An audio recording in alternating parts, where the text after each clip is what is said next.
Well, hello.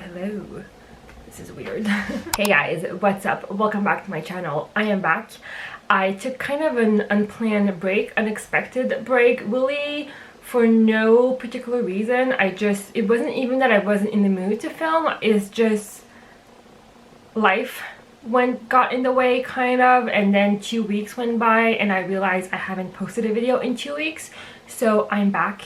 And I'm really happy to be back, and today's video is going to be, as you guys can see the title, is going to be my June wrap-up, really late June wrap-up, but I'm going to do it like rapid fire style because I do have like 12 books to talk to you guys about, and I don't want to be here for like super long and I don't want to bore you guys, so I'm gonna do it rapid fire style, kind of TikTok style. I've been watching a lot of TikTok lately, so I think I'm just gonna go through them pretty quickly, tell you my thoughts on them, and let's get started. So in no really particular order, the first two books that I want to talk to you guys about are Girls of Paper.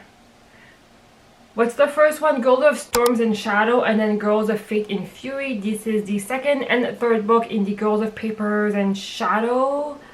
No, Girls of Paper and Fire series. I read the first book the month before that, and I wanted to finish the series because I had all the books from my library, and I really enjoyed those two books. I will say my favorite one is still the first one. I adored the first book, but I did really like what the author did with the ending. I thought it was really nice. I remember thinking I really enjoyed that the relationship in the book really got put to the test, and really we really got to see them work through their relationship and work through their problems. And even in the end, it's not like a super happy, like everyone is like a super happy ever after type of ending. It's like these books have really hard topics and they go through really hard things, and even in the end it kind of shows. And I really enjoyed that series. It's a really good series. It's a YA series, YA fantasy series, and I really enjoyed those books. So I think I gave them like all 4 stars. The first one was my favorite, and I'm really happy I finished that series. Let's continue with some YA fantasy book. I ended up reading Daughter of Moon Goddess by Sue Lynn Tan last month, and I really enjoyed this one once again. I thought it was really good. I will say I was a little bit disappointed because I have heard people saying this was like a 5-star read, best book of the year type of books, and I enjoyed it. I thought it was really good, but it wasn't like mind-blowing in my opinion. I remember having trouble kind of with the pacing of the book, especially in the beginning. Like months gone by, even years at one point, but it hadn't felt like, it didn't feel like years has gone by at the point where I was reading. Just the pacing was a little bit weird in the beginning, but at the same time so much things happened in this book. Like this could have been 2 books in one. Like she could have like separated that book in 2 books and like fleshed out a few things. I feel like, I don't know, I still really enjoyed the story, and I was super like magical and like whimsical and very romantic and very like, I really like the feeling and like the atmosphere of the book. It was really good. I will read the second one, even though I kind of feel, if I remember correctly, I do feel like this book could kind of read as a standalone. Maybe I'm like completely missing something, but I feel like when I finished this book I was like, this could have just been it. So I'm intrigued to see where the second book is gonna go and where the story is gonna go. But I really enjoyed it. I'm happy I read it. It's kind of a high 3.5 stars, low 4 stars for me. I enjoyed it. Maybe I just had too much expectation for this book. It was still a really good book. I still really enjoyed it. All of the rest are romance book. I was really into romance in the month of June, and still in the month of July, you guys will see. But yeah, I don't have anything else. Wow. The next book that I want to talk to you guys about is going to be The Bride Test by Helen Hoang. This is a adult romance contemporary type of book. I really enjoyed this one. I enjoyed the whole series. I did read the third one this month. It's not my favorite one. I really enjoyed this one. I just feel like there was one thing which is kind of is it a spoilery thing? I'm not sure. But there's one thing in the book that the main girl doesn't really talk about until the very end of the book, and I kind of didn't really like it. I wish she would have said something before, because it's kind of a big thing. So that, like, all throughout the book I was like, when is this gonna come out? When is this information gonna come out? And when it does come out, Kai, which is the main love interest or the main guy in the book is like totally okay with it, which is fine, but I just feel like it's a big thing to not talk about in a relationship, which kind of annoyed me a little bit. I think the first one and the third one are my favorite ones. I'm really happy I read it, but it wasn't my favorite one. It's not like memorable like the first and third one were for me, I think.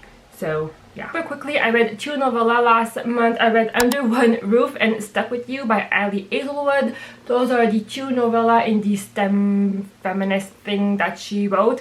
I loved Under One Roof. I thought it was so cute. It's about this girl who she gets a house from like a professor that she worked with, and then turns out the house is half owned by the professor's nephew, and so they have to live together and they fall in love, and I love that one. It was so freaking cute, adorable. I really enjoyed that one. And then the other one, Stuck With You, I kind of did not care at all. I didn't really see the point. I didn't really see the point. I barely remember anything from that novella.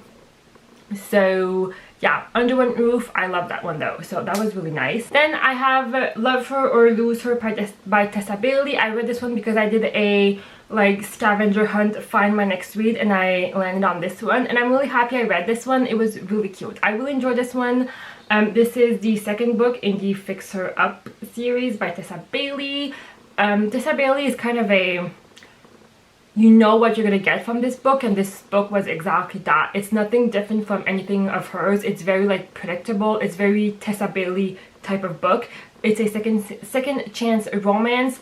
It's about this couple. They're high school sweetheart. They've been married for like years now, and then one day the girl comes back home and she's like, I'm not happy with our relationship, and she moves out, and it's them going to therapy and learning to love each other again, and then realizing that they're kind of both at fault, and kind of they both have things that they need to work on in order for the relationship to work. I think this is my very first like official second chance romance, and I enjoyed it, but I have a few problems with it. I didn't love, this is like miscommunication times like 100. They both cannot communicate with each other. It gets frustrating because it's just really annoying. They're very physical with each other. We really get to see their physical connection, but we don't really get to see their like emotional connection. I wish we had like some flashback maybe of them in high school, of them falling in love, because we didn't really, or maybe I should say I didn't really get to see why they loved each other and why they wanted to be each other besides their physical connection. So that was my problem with it. Still it's very Tessa Bailey, very steamy, overprotective guy. It's a 3.5 stars. I really enjoyed this one. I'm happy I read it. I will read the third one one day. It was good, just not memorable in my opinion. So the next 3 books I want to talk to you guys about, I'm gonna go super quickly over them because I do have a reading vlog on them, and it is going to be The Pool Boy, My American Dutchess, and Forbidden. I read all of them because I was doing a reading favorite booktuber's favorite book. I really enjoyed The Pool Boy. I think this is an age gap, like forbidden romance type of book, because she is older, he is her pool boy, she just got divorced, she's like kind of having a midlife crisis, and they kind of connect on music, and that's kind of the storyline. I thought it was really good. I really enjoyed this one. I gave it 4 stars. It was very steamy. Like the first 100 pages, it was basically only sex scene, which I get because their first connection is physical, because that's the only thing that they start their relationship on a physical base thing, and then we got to see them connecting with music and everything. I really enjoyed this one. I thought it was really good. I like their relationship. I just wish we got a little bit more of the like, we see them connecting on music, but that's pretty much it. I wish we got a little bit more of their connection, and maybe them talking about their future, because it's kind of a happily ever after, but we really don't get more than that. This is the second book in the series, and you'll see a little bit later that I did end up reading the first one in the series, so I'm really happy that I read this one. I am not in focus. The second book that I read for that vlog is My American Dutchess by Eloisa James. This is a historical romance book. I loved the historical romance book last year, and I didn't read any this year. This is my first and only one that I read this year, I'm pretty sure. And this one was really freaking cute. It's about this girl named Mary. Is that her name? Yeah, it's about this girl named Mary, and she is a runaway bride twice. So she broke off 2 engagements in the past, and then very first thing in this very first scene in the book, she ends up engaged with this guy, and then she meets the Duke of Trent, and they have this like instant connection. Turns out the Duke of Trent is actually the brother of her fiance, but since she was engaged twice, she's like, I do not want to break off a 3rd engagement because that would just be too much. So it's really funny because it's them knowing that they are in love and knowing that they have this connection, but basically her not wanting to break off the engagement with her brother, or like with her fiance but brother of the Duke. And I thought it was really cute. I really enjoyed this one. I thought it was really fun. I really liked the Duke of Trent. I thought they were really sweet together. I thought he was really sweet to her as well. It's really interesting because she's American in English society, so it's also, there's a lot of like that clash there, which was really fun to see, and I really enjoyed this one. Really happy I read it. And then the last book that I read for that vlog was called Forbidden by I don't remember who, but a picture will be right here. But I thought that one was going to be my favorite from that vlog. I had so much high hopes for that one because it's an age gap relationship.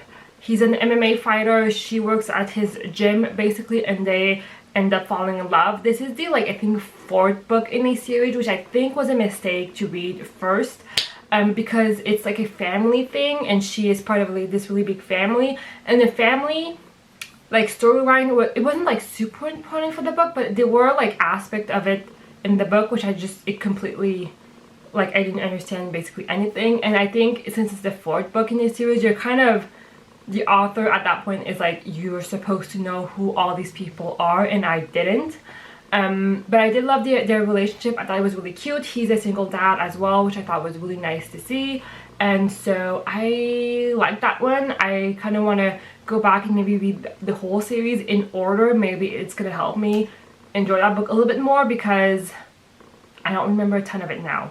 And also read it as an audiobook, which might not have helped. Okay, so like I said, this is the 2nd book in the series. The first one is called The Daughther, and I did end up reading that one as an ebook on my Kindle. It's on Kindle Unlimited, I'm pretty sure this one is as well, but I just wanted a physical copy of it. The first one is a really short story. It's like less than 200 pages, or maybe like around 200 pages, and it's like the neighbor in this book. The storyline is basically the same thing as Birthday Girl, but like the execution of it is, I don't want to say worse, but like lesser of it. It's basically the subpar version of Birthday Girl. It's about this girl who is dating this guy and then they break up, and she ends up dating her ex-boyfriend's dad. So like I said, basically the same thing as Birthday Girl. I did love Birthday Girl like 1000% more. I didn't really enjoy the Daughther. It's a very short book. It's like 200 pages, so I feel like we were missing things, and it was very physical. Like, that's pretty much it. Like, we really never got to see them connect on anything, like form an actual relationship on anything. So it just, if you want a age gap relationship where the guy is older and then the guy's boyfriend, dad's boyfriend, read Birthday Girl. It's a much better book. Okay, so I think this is my last book, and the last book that I want to talk to you guys about is Reckless Girl by Rachel Hawkins. This is an adult thriller book that I read, and I really enjoyed this one. I was really nervous getting into this one because I feel like a lot of people didn't enjoy this one, but also I think a lot of people did not enjoy The Wife Upstairs, and I really enjoyed that book, so I was like, might as well pick this one up. And it was really fun time. This is about a couple who lives on Hawaii, and then they get these 2 girls that basically pay them to bring them to this island, and then turns out weird things happen on this island, and then mystery starts. And I really enjoyed this one. Was it like the best thriller out there? No. Did the twist at the end was like super unexpected? No. But like I said, this was just a really fun time. I had a lot of fun reading it. It was just, I love the vibe. It's on an island. They're in Hawaii. It's a very summery type of book. I really enjoyed this one. I think I gave it 4 stars. It wasn't really scary until one point in the book. I think do I have a reading, did I upload my reading vlog? I don't think so. Maybe I did. We'll see. If I remember vlogging this book, but I don't know if I actually posted that vlog. If I did, I will link it up above. If I did not, sorry. But I remember saying like the first half of the book was not very thrilling, and then at one point something happened and I'm like, things start happening, and then the end was a little bit crazy, yes, a little bit like too far-fetched, yes, but like I said, I just really enjoyed reading it. It was a really fun time, so really happy I read this one. Okay guys, so that's it. Those are all of the books that I read in the month of June. Have you read any of them? Let me know in the comments down below. I would love to know your thoughts on them. I hope you guys enjoyed this video. I hope you guys have a wonderful day or night depending on when you're watching this, and I will see you guys next time. Bye!